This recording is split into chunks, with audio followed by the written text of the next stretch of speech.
про жизнь. Друзья, всех приветствую и продолжаю знакомить всех вас с жемчужиной Северного Кавказа, Республика Ингушетия, с которой я дружу вот уже как более 5 лет. И приглашаю вас на небольшую прогулку по столице республики, городу Магасу. Я уже много раз показывал вам столицу Ингушетии, но иногда я это делал так поверхностно, иногда только с основными достопримечательностями. И вот редко, например, заглядывал во дворы столицы республики Ингушетия. И теперь я теперь немножечко погуляю. Какие-то девочки просят, чтобы я их поснимал, но девочек, девушек и женщин республики Ингушетия лучше не снимать, чтобы не ревновали мужчины. Это только если по делу, понимаете? Там, если та или иная девушка, представитель культуры, работает в музее, может о чем-то рассказать, да, а так нет. Тем более здесь нет вокруг мужчин. Я не буду подходить. Уважаю местные правила, традиции и обычаи.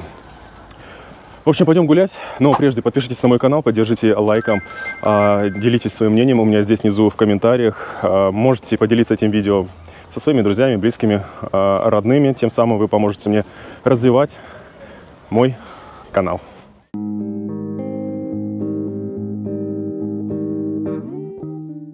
Столица республики Ингушетии в этом году исполнилось ровно 30 лет, и она не стоит на месте. Как видите, все строится, развивается, и действительно город прям как на дрожжах растет.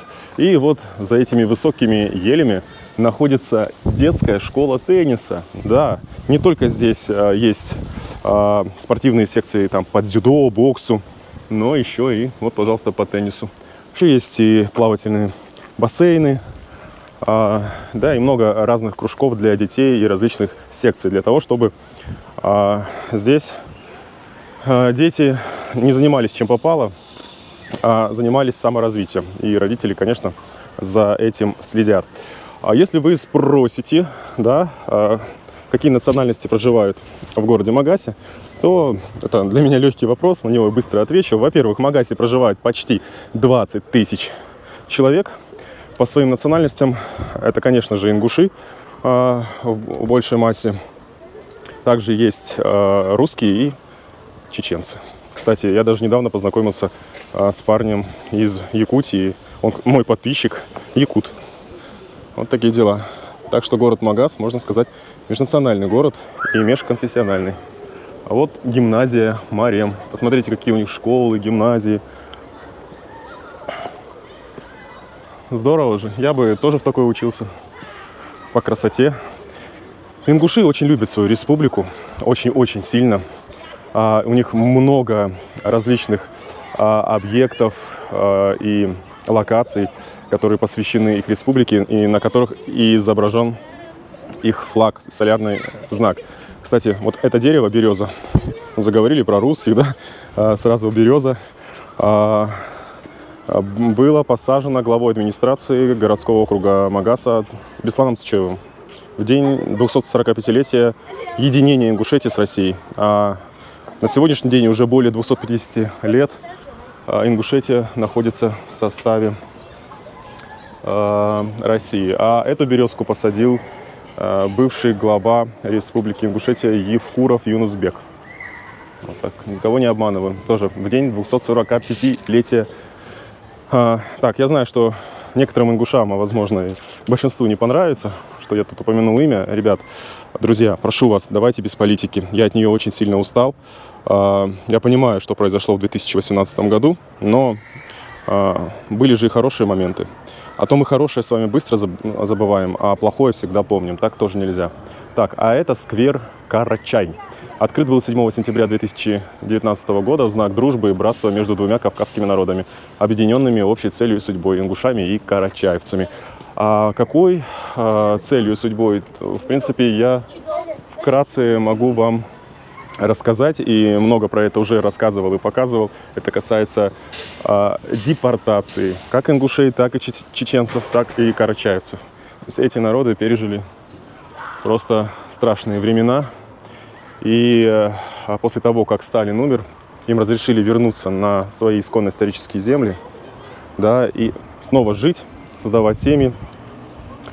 повышать свою демографию. Но до сих пор, например, по закону о реабилитации репрессированных народов, который был подписан Ельциным 26 апреля 1991 года, ингушам не вернули их исконно исторические земли. И они до сих пор незаконно находятся в составе соседней республики Северной Осетии. Я говорю конкретно про пригородный район. А недавно ингушей стали провоцировать, сделали вброс во все инфопаблики, что якобы местная власть Северной Осетии хотят забрать Столовую гору, себе присвоить, да, там часть заповедника Эрзи, потом центр КамАЗ на Зране, селение Майское, где плотно проживает на 99% ингушей. Зачем занимаются такими провокациями? Не знаю. Ну да ладно, давайте без политики. Вот такие дома здесь можно увидеть. Кстати, сам их вижу первый раз. Необычные, потому что, как правило, Магаз был задуман и застраивался высотными домами, многоэтажными. Но вот есть и в таком варианте. Знаете, немного напоминает Англию. Они любят жить в неких таких таунхаусах. Просто интересно сделано. Вот. Так, через дорогу я вижу коттеджи. Вообще ингуши любят жить не в многоквартирных домах. Мама вообще их называет у меня скворечниками, а в домах на земле. И в отличие от меня, ингуши не путешествуют. Все деньги, которые у них появляются, в основном они вкладывают в дома, чтобы у них был большой дом, так как большие семьи, чтобы были ворота, они дорого стоят тоже. И вот у них, можно сказать, как только наступает лето, если мы ему радуемся, да, что поедем в отпуск куда-нибудь, ингуши, особенно парни, не рады лету, потому что постоянная у них вечная стройка. Поэтому их лето проходит на стройке. Хотя мое лето в этом году на стройке не прошло, но прошло в работе. Я не был на море. Я был в мае месяце по приглашению моих друзей, опять же ингушей, подписчиков в Арабские Эмираты. И то это было ненадолго, но я развеялся. Кстати, они меня вдохновили на путешествие. Дальше будет больше. Так что вы подпишитесь. Помимо России я буду показывать теперь еще и другие страны, как это было, в принципе, до момента всеми нами известных событий. Ну что, друзья, на часах без 23, а я еще не обедал. И знаю, что если пройти по этой аллее имени Героя России Ахмата Кадырова, это отец Рамзана Кадырова, то можно попасть и выйти к кафе Дель Магаз. Я там был несколько раз, там очень вкусно кормят. Вот. Там классная кухня. И есть национальная ингушская кухня, есть европейская. И, в принципе, там прям одним словом по кайфу. Поэтому прогуляемся сейчас по этой аллее. Кстати, это самая молодежная аллея. Вот. А еще, если через дорогу вот перейти, то там аллея республики заложена в честь, получается, 80-летия ингушской государственности. Представляете? То есть вот та аллея, это 80 лет республики, а ей уже 100. Вот так время быстро идет. Ребята узнали, меня еще узнали. Сотрудники ДПС, они мне помахали. Им отдельно ассалам алейкум, когда они будут смотреть этот выпуск. За мной смотрят. Так, и здесь, давайте-ка пройдемся. Я вижу что-то новенькое, просто я это не видел. Здесь открыли смарт-отель, которого не было, но я и вы там, наверное, не сможете остановиться. Знаете почему? Потому что этот отель для айтишников. Да, меня сейчас подписчики узнали. Секундочку, я сейчас подойду. Для айтишников. По-моему, это сделал меценат, бизнесмен, поэт Гуцериев Михаил Сафарбекович. Вот. А кто потом случайно не вы? Да, это я. Можно с вами сфоткаться? Да, можно. Спасибо. И вы в кадр попадете, окей тогда? Хорошо. Да, а фамилии скажете, если... Ну, или тейп, так лучше даже будет. Арчак. Гадабош. Гадабош, знаем, Я знаем. вообще дагестанец. Да, вот, давай, привет ингушам, салам там. Салам ингушам. И пожелания к столетию республики. Пожелания. Да, что ты можешь сказать ингушам? Ну, вот ты дружишь? Конечно. Да, Рождение вот. А живешь здесь? Он ингушский знает. Ингушский лучший Да? лектор ингушей знает. А скажи что-нибудь на ингушском ингушам. Ну, Не, мне стыдно. да почему? Ну, молодежь, ладно, пацаны стесняются, хотят сфотографироваться. Сейчас мы сделаем с ними фотку на память, и я продолжу. Смотрите, какая здесь тоже ухоженная улица и даже двор между двумя многоэтажными домами, где местные жители могут посидеть, отдохнуть, выпить чашечку кофе. У каждой скамейки стоит мусорная корзина. Это очень важно, потому что есть небольшая проблема с мусором. Как-то ее нужно решать. Вот видите, так все валяется. А то кто-то там меня раскритиковал, что я обманываю, что на самом деле здесь все чисто. А так, тротуарчик, плиточка, все как в Москве, лужайки зеленые. Виднеется, вон там вдали вы уже видели, башня Согласия, это самый высокий в мире этнографический музей. Ну а здесь не обращайте внимания, здесь идет стройка вот такого большого дома. И вот если пройти вдоль него, можно будет дойти до дома так называемого шоколадки, я его называю, потому что он шоколадного цвета, и я бы хотел там жить, но там квартира стоит, как в Москве. Вообще неподъемно. Ну, я пока не зарабатываю столько много денег. И губа у меня не дура. Но все же. Вот он. То есть вот этот вот краешек вот торчит. Было бы неплохо. Но на самом деле мне еще, знаете, где больше нравится? Это дом хороший. Вот где башня Согласия. Я в прошлом выпуске, по-моему, вам показывал, когда ролик был посвящен столетию образования государственности Ингушетии. Там строятся дома, вот тоже неплохие. Ну, прям недалеко от кафе Алания и площади Алания. И выхожу я на проспект имени Идриса Зязикова, который боролся за государственность Ингушетии. И за это ему огромное спасибо Баркал от всех ингушей и от меня тоже. Видите, несмотря на то, что ингушей депортировали, они все помнят. Ну, потому что понимают, что в этом не виноваты были народы Советского Союза. В этом был виноват Сталин. Ну, а я иду в кафе Дель Магас. Кстати, опять знак, типа Италия. Но, правда, я лечу не в Италию чуть позже, а в Испанию. Ну что, друзья, дошел я до известного кафе Дель Магас, здесь, в столице Республики Ингушетия Магасе. Оно находится, как я уже сказал, около фонтана, вот фонтан за этими деревьями, и еще около известной всеми аллеи имени Героя России Ахмата Кадырова. Вот так выглядит вход, а улица получается Борова, дом 2, вот увидел адрес. И здесь готовят очень вкусный садж, но я хотел бы сегодня попробовать, наверное, какое-то местное традиционное ингушское блюдо, которое я не ел. Есть такое блюдо, оно называется кодр. Вот интересно самому попробовать. Ну и, конечно, будет чапельк. Ну что, пошли вниз по ступенькам. Так, здрасте. Здесь несколько залов, я просто был, правда, давненько. Так, двери не закрыл. Сейчас закрою. Так, видите, посередине даже фонтанчик бьется. Есть еще один зал. Оказался знакомый. Это барная стойка, но здесь не наливают, потому что в Ингушетии сухой закон. Здесь можно только, я не знаю, выпить кофе, чай и очень много разных сиропов. И даже можно зарядить ваш телефон, если вдруг разрядился. Видите? Позаботились. И самый красивый зал, на мой взгляд, это дальний. Он в местном, так сказать, национальном традиционном стиле и колорите. Смотрите, какая красота. И вас здесь будут ждать удобные диванчики, стульчики. Можно окунуться в эту ингушскую атмосферу. Абсолютно. Ну, Ингушетия и пуля, так сказать. Пацаны здесь любят с пистолетами и травматами ходить. Ингушская башня, ингушский орнамент, с которым я вас уже познакомил в предыдущих выпусках. Если вы пропустили, посмотрите. Так, большой котел, прялка.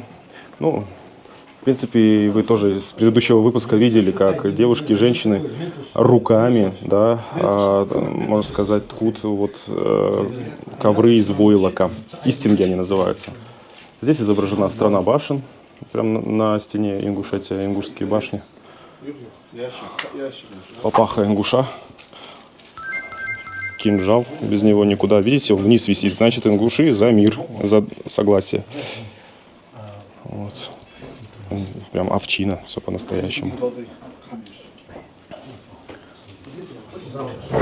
Красивый зал, прям очень. Как вам? Делитесь своим мнением, у меня здесь внизу в комментариях. Ну и для всех моих подписчиков мусульман по своей религии я хотел бы сказать, что здесь есть отдельные комнаты для намаза. Если придет время намаза, то вы сможете совершить молитву. Тут у кассы я увидел дресс-код для туристов на территории Республики Ингушетия. Такого, кстати, раньше не было. Давайте посмотрим, что здесь можно, что нельзя. Нельзя носить шорты, как вы видите, и майки. Можно брюки, джинсы, не облегающие рубашки, длинный рукав и футболки. Из одежды женщинам допустимо одевать длинные юбки, макси, миди по колено, рубашки, кофты с длинным рукавом, футболки, туники, скрывающие колени. Брюки, джинсы можно, но желательно такую одежду одевать в горы. Понятно? Вот так девочки не одеваются. И вот так тоже. Нельзя глубокое декольте, короткие майки, обнажающие живот. Нельзя мини-юбки, облегающие джинсы и просвечивающие вещи. Ребят, это очень важно, чтобы у вас здесь не было конфликтов с местными жителями. Для этого вам нужно соблюдать местные традиции, обычаи. Ингуши живут по строгим правилам, законам, они называются адаты. Поэтому, когда вы приезжаете в Ингушетию, имейте это в виду. Будете вы уважать, будут вас уважать. Таков привет, таков ответ. Вот Марина, мы познакомились, да, недавно. Вы здесь работаете администратором уже больше скольки лет? С 2010 года. С 2010 года. Вот Марина мне и расскажет чуть-чуть. Вижу Марину, которая несет книгу отзывов и предложений. Да? Почетных гостей даже, правильно так назвать. И здесь мы возьмем... ну вот сразу. Это у нас... кто это? Это реально он? Да. Ничего себе. Его императорское высочество, государь-наследник, царевич и великий князь Георгий Михайлович. Я первый раз такое просто вижу. Благодарность за прекрасную... Что это? Трапезу. Здоровья вам и процветания. Это 26-е. Месяц, у него такой почерк, 2015 год. Да, там что-то, да. Ага. Так, здесь почерк у всех разный, поэтому... Одна фотография только у него. Да, дальше у нас фотографий нет. Сулумбек Мамилов. 24 февраля 2014 года. Нет, просто читаю. Вдруг кто-то узнает себя здесь. Марина вот принесла вот в такой красивой золотой рамке тоже какое-то, видимо, или пожелание, или что-то еще на арабском языке. И мне стало это интересно. Что да, это пожелание нашему ресторану. Расскажите, от кого? От представителя курайшитов, шейх Абдулла Фадах, потомок нашего любимого пророка Мухаммеда, мир ему и благословение, хранитель всех реликвий. Его пригласил в нашу республику наш брат Алаудин Парчиев. Шейх Абдулла выразил нам благодарность гостеприимству нашему ингушскому народу. Так, это когда произошло примерно? Это в 2018 году, в ноябре. Да. Кстати, вот я услышал здесь имя Алаудина Парчиева. Алаудин Парчиев – это предприниматель, который сегодня в горной части Республики Ингушетия у вас развивает Цейлам локацию. Он построил там свое кафе Цейлам. Видите, почему-то Алаудина мало кто знает. А тут, оказывается, он таких гостей к вам в республику привозит, что касается ислама. Так что Алаудину большой ассаламу алейкум от всех подписчиков, от Марины. Алаудин у нас почетный гость тоже был. Да. Вот, здорово. Ну что, теперь о самом главном. А то ваша молодежь не дала мне пораньше прийти и поведать. Тут немножечко поснимали с вами о кухне, потому что это же кафе. А это значит, вы здесь вкусно. Ну, я тоже попробовал, пусть подписчики убедятся, да, вкусно готовите. Я заказал чапельк, по-моему, с картофелем, да, соленье и еще кодер. Вот что за такое блюдо? Кодер. Мне все про Масло, него творожный говорят. соус из топленого масла домашнего. А я видел домашнего. картошку там вареную. Да, и отварной картофель. Картофель. Мы его отвариваем в мундире, потом прочищаем, подаем его тоже в масле с зеленью, зеленым луком.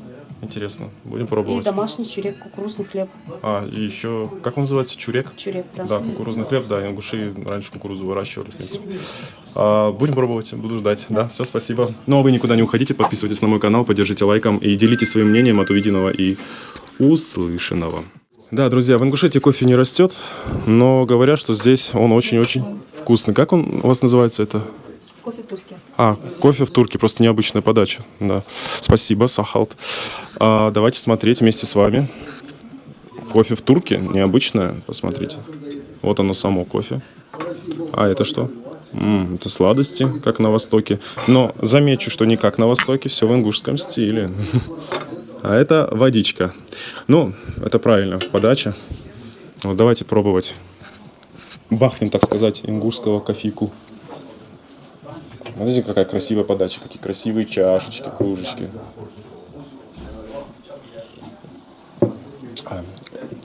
Вкусное кофе, вкусное.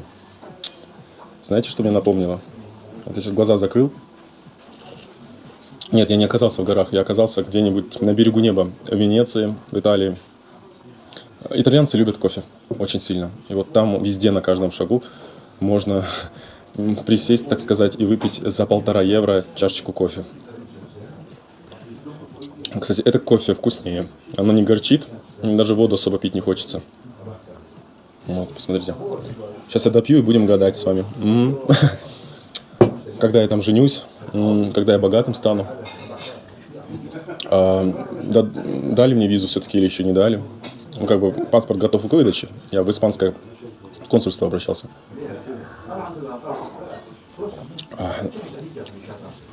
Вот. Там кофейный огурчик, кстати, тоже есть. Вкусно. Вкусно. Сварили достойно, четко.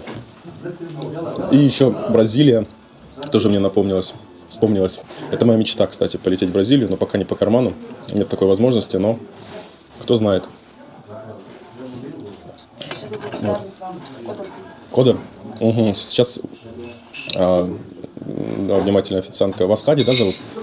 Хади сказала, что принесут ингушское национальное блюдо, называется кодер. Про него Марина уже рассказала вкратце, а я вам покажу, как оно выглядит. Но кофе, кстати, очень замечательный, да. Я говорю, мне Италия вспомнилась. Они любят, да.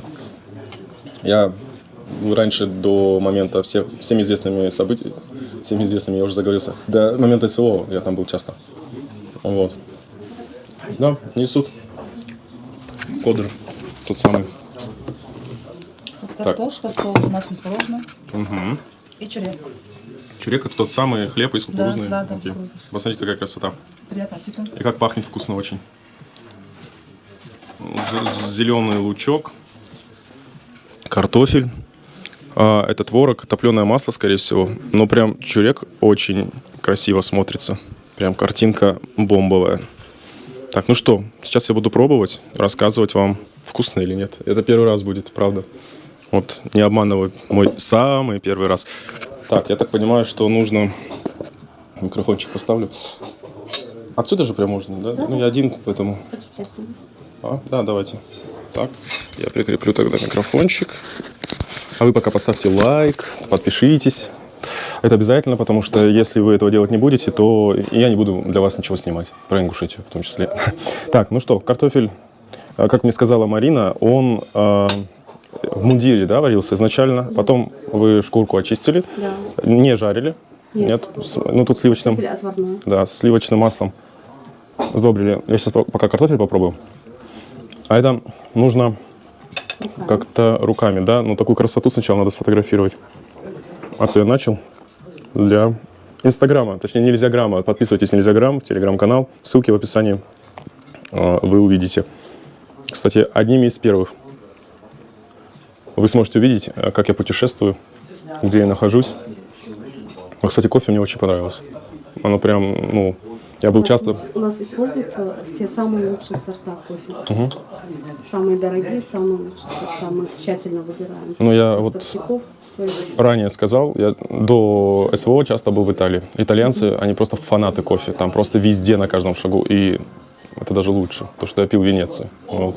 Очень Поэтому, приятно да. слушать. Так что рекомендую, я сейчас без преувеличения. Можете прийти сами убедиться и посмотрите, какая подача. То есть не просто на кофе, да, вот в Италии обычно вот в таких белых маленьких кружечках водичку приносят в стакане большом. А здесь, посмотрите, то есть позаботились о том, чтобы было как-то интересно, красиво. Восточное кофе, Да. подача восточная, Да. чтобы Ну, чуть-чуть окунуться. Ну, а мне больше это все равно Ингушетию напоминает. Как-то вот я вот смотрю, у вас вся стилистика такая, да. Ну, единственное, что угощение, сладости, там, немножко Турции попахивают, да. Вот. Так, а теперь смотрите, давайте разбираться с кодером. Кодр. Значит, этот творог с топленым маслом. Куда мне его... Нужно сначала картошечку макать А, то есть я беру на вилку в разную картошку. массу. Так, вот так. Берете все вместе. И кушаю. Да. Закусываете лучком и руками разламываете по старинке наш кукурузный хлеб. Давайте на камеру это сделаем красиво. Посмотрите, какой он горячий. Посмотрите, какая красота. Аж вот пар пошел. Только-только выпеченный свежий хлеб. Так, я пробую. Я ни разу еще не пробовал такой хлеб. В гостях много раз был. Это самый вкусный хлеб, я считаю. Да. Вот хрустящая корочка. То, что мне нравится. Везде, в принципе, в любой выпечке. И даже курицу, если жарить, я люблю. Да. Он не пересоленый, нормально. Это бывает. Он и не безвкусный. Он, Он со вкусом. да, со вкусом. Готовят его на кефире. Да. Вот такая, ближе уже, наверное, к сдобе. Что-то такое, ну не сдоба, что-то между. Горячий. Ну, не прям супер горячий, но да. Но это вкусно. Мы теперь сделаем вот так. Наши предки знали толк в еде, да? Так, получается, это ваши предки, которые в башнях жили? Ну, естественно. Ничего себе. Вот видите? А вы говорите, в Ингушетии ничего интересного не, что-то там нашел. Вот 5,5 лет сюда приезжаю, не ел. Чурик? Чурек. Чурек, ударение правильно нужно ставить. Не ел. Кодер? Не ел. А вы говорите, ничего нового. Я думаю, многим моим подписчикам, даже не ингушам, тоже это все будет интересно. Ну, я очень рад. Мне нравится. Приятного аппетита. Да. Спасибо. Ну, а моим подписчикам я тоже желаю сбегать на кухню. Что-нибудь тоже вкусненькое взять. А может быть, приготовить. Это не так сложно. Некоторые сейчас скажут, как можно творог с топленым маслом есть. Ну вот так. Это же не вы не едите, вы же макаете. А как картофель без сливочного топленого масла? Правильно? Никак. Я люблю такое. Обычно я это добавляю, когда делаю пюре. Сам там. А здесь вот так. Как вам? Делитесь своим мнением здесь в комментариях. И если вы хотите попробовать вот эту замечательную, вкуснейшую кухню в Республике Ингушетия, то заглядывайте в кафе «Дель Магаз», которое находится на улице Борова 2. Борова 2, рядышком с аллеей Кадырова. И насладитесь не только вкусной кухней, но еще и окунетесь в ингушскую атмосферу. А это очень-очень важно. Видите, хозяину этого заведения не все равно. Поэтому это даже не реклама, это просто дружеский совет. Потому что с ингушами дружу, хочется как-то им помочь. А то мало кто говорит про эту замечательную республику. Для меня Ингушетия — это жемчужина Северного Кавказа, и не перестану удивлять. Друзья, ко мне подошел шеф-повар Дель Магаз, кафе, ресторан даже, это просто так он называется. Его зовут Бек, и он не ингуш, хотя похож на ингуша. Да, он узбек. Но, честно, от души хочу сказать, вы готовите потрясающе вкусно. Спасибо. Что вам понравился. Как... Приятно нам тоже. А вы давно здесь работаете? Я здесь работаю, сколько уже? Почти 10-й год. 10-й год. Да. Не хотите уезжать отсюда? Пока нет. Нравится Ингушетия? Нравится, конечно. Да. Хорошо к вам относятся здесь? Очень хорошо. Ну, я как дома чувствую себя здесь. Я когда домой приезжаю, как гость чувствую, честно. О, супер. Так. Ну да, ингуши в обиду не дадут. А вы молодец, правда. И еще, некоторые ингуши просто считают, что готовить — это типа не мужское дело. А я считаю, что самые лучшие в мире повара, шеф-повара, да, это мужчины. Назовите мне хоть одну женщину вот сейчас, не думая. Вот я не знаю. Я знаю, но сейчас надо подумать. Ивлеев, например, шеф-повар, вот у меня сразу первый, опять же мужчина, да, его вся страна знает, а женщин такой вот нет. Поэтому мужчины лучше всех готовят мясо, блюда, да, разные из мяса, да и, в принципе, и здесь у вас вообще все, да, Марина, есть? Помимо ингушской национальной кухни, есть и европейская? Да. Европейская кухня, ну, из морских продуктов тоже очень хорошо. Хорошие блюда здесь. Бек, скажите так вкратце, назовите, точнее, правильно так вопрос задать, про 2 самых лучших, ну, на ваш взгляд, блюда, либо ваших любимых, которые именно вы будете готовить. Да, Ну, вот, так, чтобы... вот этот вопрос очень часто задаваемый вопрос. И у меня на этот вопрос никогда ответа не Нет. было. Знаете почему? Потому что есть вкус блюда, есть вкус людей. Они никогда друг с другом не совпадают. А давайте... Поэтому О ваших, Нет, короче. о ваших вкусах. именно, например, мне нравится есть мясо, а готовить рыбу. А рыбу я не очень люблю, но готовить люблю. Вот так. А что скажете по поводу национального ингушского блюда дул-халтым, так правильно назвал? Да? Говядина с галушками. Это очень хорошее, сытное блюдо национальное и легко готовится, но только чуть-чуть время, ну, чуть дольше времени готовится, но очень хорошее, сытное блюдо. А вы знаете, какое я сейчас блюдо жду? Самое мое любимое – это ингушские лепешки. Чапель. Чапельк, да, с картофелем в этот раз и с Отлично. соленьями. Наверное, А вы умеете их готовить? Ну, я готовлю, да, но у нас здесь в основном женщины готовят. Поэтому, наверное, даже вы процесс посмотрите. Да, я загляну на кухню, а самое главное, вот видите, мужчина командует, прям по-ингушски. Женщины там на кухне готовят. Именно вот, Вы процесс ручной, да, регулируете. А мясо за вами? Мясо за мной. Да, ну все. Ну, у вас все вкусно, и от чистой души, от сердца говорю, как есть. Иначе бы я сюда не приходил и ничего вообще бы не снимал. Ну, говорю, как Мы есть. тоже рады каждый раз вот так встречать. Да, все. И вам здоровья в первую очередь, и творческих кулинарных успехов. Спасибо Да, огромное. всё. Вам тоже Спасибо. здоровья. Спасибо огромное.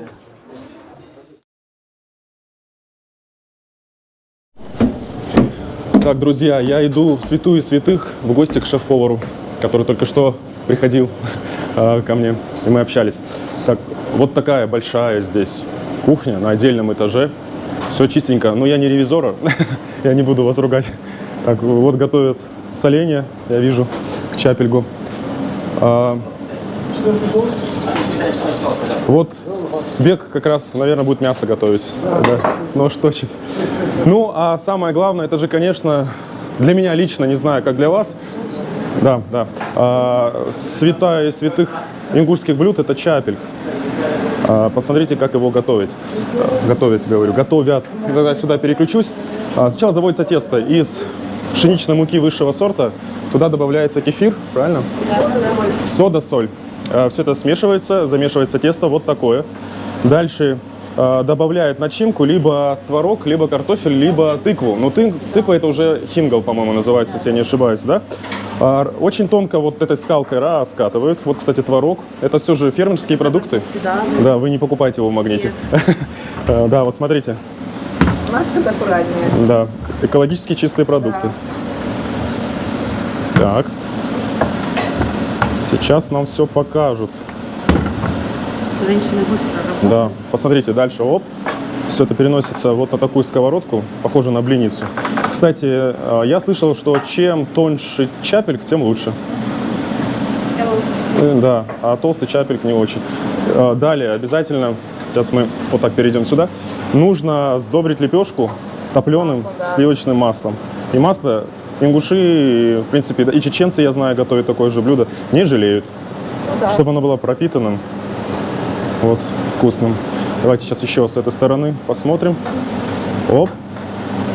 Так, ну а пока готовится еще один чапельк, не забывайте про ваши лайки. Я не могу показывать девушек и женщин, которые не хотят, чтобы они попали в кадр, меня просят. Я правила соблюдаю. Поэтому этой замечательной женщине, ну имя, я думаю, можно ваше сказать? Марьям. Большой жирный лайк и здоровья вам. Спасибо большое. Взаимно. Вот посмотрите, как быстро. А вы говорите, в Ингушетии ничего интересного нет. Мне как раз все интересно. Еще, если бы я не занимался блогом, я, наверное, с вами бы не познакомился и не зашел бы, и мы бы не были бы знакомы. Это все от этого зависит. Золотые руки. Представляете, сколько делают чапелька за день? Вот сколько вы делаете? Вот, Не знаю. прям в килограммах, если вы... Например, тут 200, Ого. 35 литров, на 40 литров замешивать тесто. Это получается не знаю, когда там 70, 80, иногда может даже 100. Заказ очень много бывает. Больше 100 килограмм, да, бывает? Ну, это одно из популярных блюд, да, без него никак. Приехать в Ингушетию и не съесть чапельк, значит не побывать в Ингушетии. Это как приехать на Кавказ и не попробовать шашлык, тоже не побывать на Кавказе. Честно говоря, вот я недавно только устроилась на работу. Да? Все чисто, аккуратно, коллектив хороший, все дружные, не знаю, люди хорошие, как тут как дома готовят. Так, Супер. как дома. И масло, и все, добавляет все, что надо. Поэтому у нас и заказы, и вкусы бывают. Не, у вас вкусный чапельк. Знаете, бывает очень толстая лепешка, и как-то ее не очень хочется есть. Вот, кстати, один из них будет мне с картофелем. Да, поэтому, да. Оп, еще разок посмотрим. Я думаю, особенно девушкам и женщинам будет интересно посмотреть. Так что наши самые лучшие, да, женская половина мира, учитесь готовить, потому что путь к сердцу мужчине лежит через желудок, и Бек, думаю, с этим согласен, да. Так что не будете уметь готовить чапельк, кодыр, дул-халтам, да, правильно говорю, не ждите хорошего мужчину-ингуша, не придет он к вам. Так что давайте к бабушкам, к мамам, и вас научат. Вот, кстати, картофель. Это тот самый мой будет чапельк. Да. То же самое, как с творогом, но с картофелем. Да. Ну, а итог я вам уже покажу, как мне принесут его. Друзья, если бы сюда попала Лена Летучая, то она бы точно не нашла ни единой претензии, я не знаю, даже мусора. Посмотрите, какие чистые полы, холодильники, заморозки, столы. Все идеально чисто, а это значит, вы сюда можете прийти. А знаете, что я здесь заметил, самое главное? Здесь есть фритюр, а важно же масло. Оно здесь, посмотрите, какое чистое. Вот. Так что тут о вашем здоровье заботиться. В конце концов, да, я сюда нагрянул, мне все разрешили. А если бы меня не пустили на кухню, согласитесь, значит, что-то бы тут скрывали. Но они говорят, пожалуйста, Артем, ну мне можно, я друг, вот. И если бы я нашел косяки, я бы показал. Не могу их найти, как бы я не хотел. Вот. Молодцы. Все, от меня всем вам здоровья, от моих подписчиков ассаламу алейкум и всех вам благ, да, вам особенно, вы вообще молодец, потому что 100 килограмм чапельга, я бы так не смог. Вот, Марина несет мой чапельк с картофелем и с оленями, сейчас мы будем их пробовать. Да, спасибо большое, Сахалт. Все, идем. Здорово. Так, я иду на свое место. Знаете, это второй раз в моей жизни, когда меня запустили на кухню, потому что обычно, знаете, ну, как-то все стесняются показать, что у них там на кухне. Последний раз я был в 2021 году в Дагестане, в Дербенте, куда меня пропустили. Вот. А так не хотят. Смотрите, как красиво все. Вот Марьям с золотыми руками. Это женщина, которая готовит чапельк. И чай облепиховый с горной облепихи. И варенье из ананасов. Спасибо, Сахалт. Вот. Ну, прям сегодня у меня какой-то праздник живота. Это называется ингушское гостеприимство. Вот и все. Ну, а мне приятного аппетита. Я про чапельк много раз показывал, рассказывал. Он очень вкусный. Прям, я прям уже не могу дождаться, когда он будет у меня таять во рту, а не в руках. Как-то так. Про жизнь.